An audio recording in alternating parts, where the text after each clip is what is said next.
अभ्यास का महत्व। प्राचीन समय में विद्यार्थी गुरुकुल में रहकर ही पढ़ा करते थे। बच्चे को शिक्षा ग्रहण करने के लिए गुरुकुल में भेजा जाता था। बच्चे गुरुकुल में गुरु के सानिध्य में आश्रम की देखभाल किया करते थे और अध्ययन भी किया करते थे। वरदराज को भी सभी की तरह गुरुकुल भेज दिया गया। वहां आश्रम में अपने साथियों के साथ घुलने मिलने लगा, लेकिन वह पढ़ने में बहुत ही कमजोर था। गुरुजी की कोई भी बात उसके बहुत कम समझ में आती थी।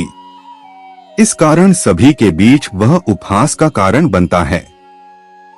उसके सारे साथी अगली कक्षा में चले गए, लेकिन वो आगे नहीं बढ़ पाया। गुरुजी जी ने भी आखिर हार मानकर उसे बोला, बेटा वरदराज, मैंने सारे प्रयास करके देख लिए हैं। अब यही उचित होगा कि तुम यहाँ अपना समय बर्बाद मत करो। अपने घर चले जाओ और घर वालों की काम में मदद करो। वरदराज ने भी सोचा कि शायद विद्या मेरी किस्मत में नहीं है, और भारी मन से गुरुकुल से घर के लिए निकल गया। दोपहर का समय था। रास्ते में उसे प्यास लगने लगी। इधर उधर देखने पर उसने पाया कि थोड़ी दूर पर ही कुछ महिलाएं कुएं से पानी भर रही थी। वह कुएं के पास गया। वहां पत्थरों पर रस्सी के आने जाने से निशान बने हुए थे, तो उसने महिलाओं से पूछा, यह निशान आपने कैसे बनाए?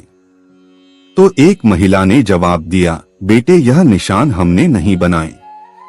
यह तो पानी खींचते समय इस कोमल रस्सी के बार बार आने जाने से ठोस पत्थर पर भी ऐसे निशान बन गए हैं। वरदराज सोच में पड़ गया।